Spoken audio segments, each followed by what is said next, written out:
melayani dengan kasih. Melayani dengan kasih.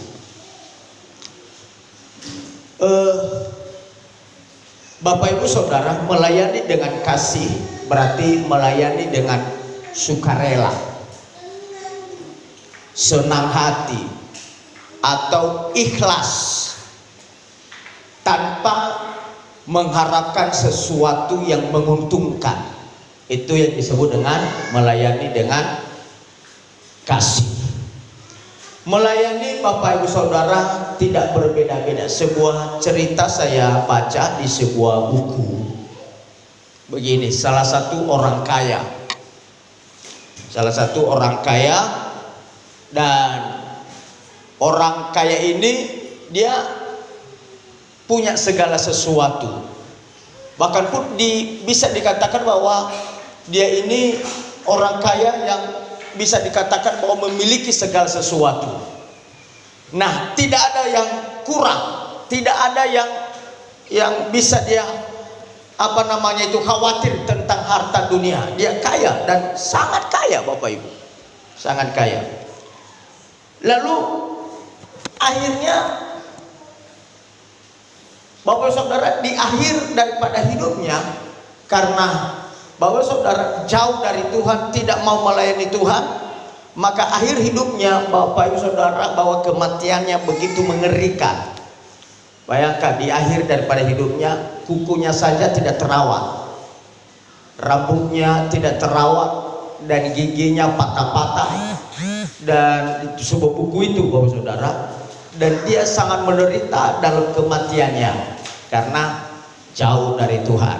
Lalu ada seorang miskin yang tidak punya apa-apa dan selalu setia ke gereja, Bapak Ibu Saudara, melayani Tuhan. Dia adalah seorang tukang sapu di sebuah gereja. Pekerjaannya hanya tukang sapu, itu aja. Dia siap melayani dengan sukarela tanpa digaji. Kalau di tukang sapu di pinggir jalan, Bapak Saudara, ada gajinya itu. Tapi di gereja tidak ada gaji. Sebelum sore hari Sabtu, dia datang ke gereja, membersihkan gereja, mengepel, menyusun kursi. Dan setelah selesai ibadah minggu, maka dia menyapu gereja, menyusun kursi juga, Bapak Saudara. Tidak punya apa-apa. Hanya apa yang dia miliki adalah yang diingat bagi dia dalam buku tersebut, Bapak Ibu. Hanya apa yang diingat bagi dia adalah hanya senyumannya. Ibu ini tidak punya apa-apa, tapi yang diingat, yang tidak bisa dilupakan bagi dia adalah hanya senyumannya.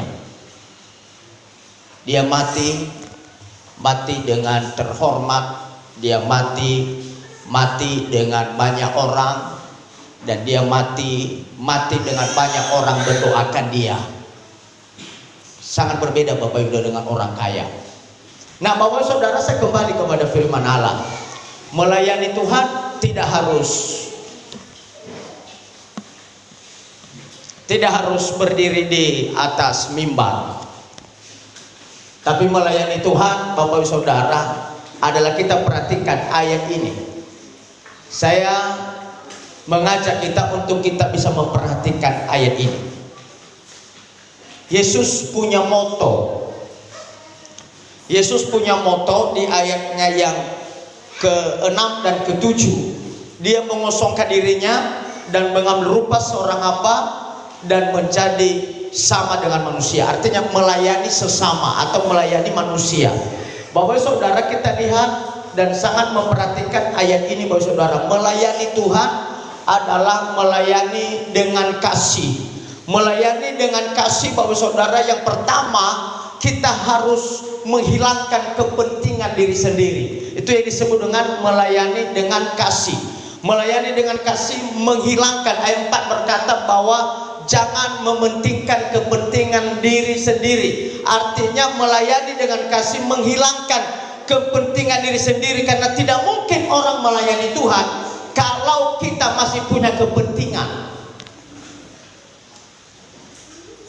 Nah, kepentingan ini Bapak Ibu Saudara yang sulit untuk bisa dihilangkan oleh manusia. Kepentingan adalah merupakan sebuah ego.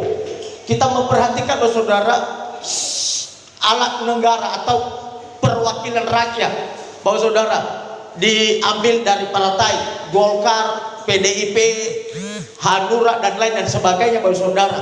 Mereka mencalonkan diri karena punya kepentingan masing-masing. Dan kepentingan ini sulit untuk bisa disatukan Bapak Saudara. Maka Yesus berkata Bapak Saudara, dia punya kepentingan juga. Kita memperhatikan, Yesus punya kepentingan sebenarnya, tapi kita perhatikan dia hilangkan kepentingan itu. Dia ayat 6 berkata, ya walaupun dalam rupa Allah tidak menganggap kesetaraan dengan Allah itu sebagai milik yang harus dipertahankan. Kita memperhatikan dia adalah Allah yang harus dipertahankan. Ini merupakan sebuah kepentingan bagi dia.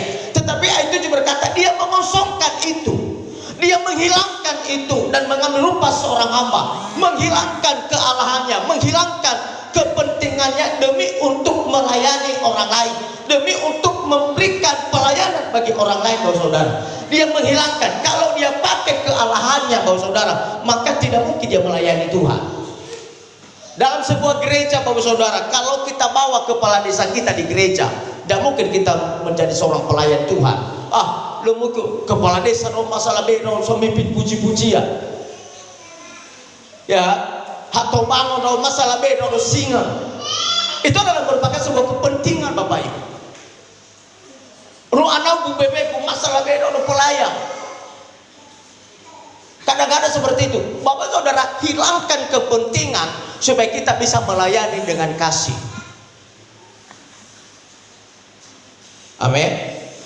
Di persekutuan kami atau di persekutuan kita Bapak Saudara, ada hamba Tuhan pernah saya suruh, karena kebetulan saya sekretarisnya, saya suruh, saya buat cakwal dan saya buat pemimpin pujian dan firman Tuhan dan doa syafaat dan doa penutup. Lalu saya kasih cakwal, lalu hamba Tuhan tersebut setiap gilirannya memimpin pujian tidak mau datang. Lalu di lain sama teman-teman dia kasih tahu Bapak Saudara, masa aku dikasih pemimpin pujian, maunya aku dikasih khotbah. Mulai dari situ lama kelamaan jauh dan keluar, dan kami juga buang dalam persekutuan. Karena kalau orang tersebut tidak layak menjadi pelayan. Karena katanya kalau khotbah itu dapat kolektor.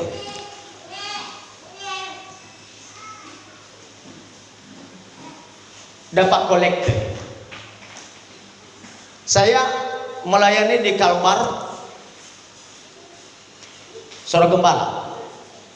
Tapi kalau setiap Natal, setiap wilayah, kalau 20 gereja per wilayah, kami keliling. Dan saya terus dikasih memimpin pujian. Karena biasanya memimpin pujian kan sama-sama capek dengan pengkhotbah. Tidak ada apa-apa, tidak dapat amplopnya. Yang dapat amplop hanya yang pengkhotbah. Apakah saya cemburu dengan itu? Apakah saya apa dengan itu?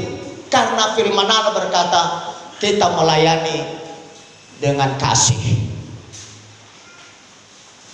Amin. Makanya pun kalau saya sebenarnya jujur saja, walaupun kadang-kadang saya bercanda kepada jemaat ini ya, kalaupun saya diundang mau apapun, mau khotbah, mau syukuran di rumahmu, mau apa, nggak usah kasih amplopnya. Kadang-kadang kalau minta amplopnya itu kadang-kadang saya bercanda, karena saya melayani bukan melayani karena ada amplop. Tapi saya melayani dengan kasih Bapak Ibu. Tanpa amplopnya saya siap untuk melayani. Jangan takut, kalau nanti kita undang gembala, apa yang harus kita kasihkan? Lalu peletakan batu pertama jemaat, kalau kita undang gembala, apa nanti amplopnya? Bukan itu Bapak Ibu. Bukan itu. Karena kalau gembala melayani mengharapkan amplop, maka itu bukan seorang gembala.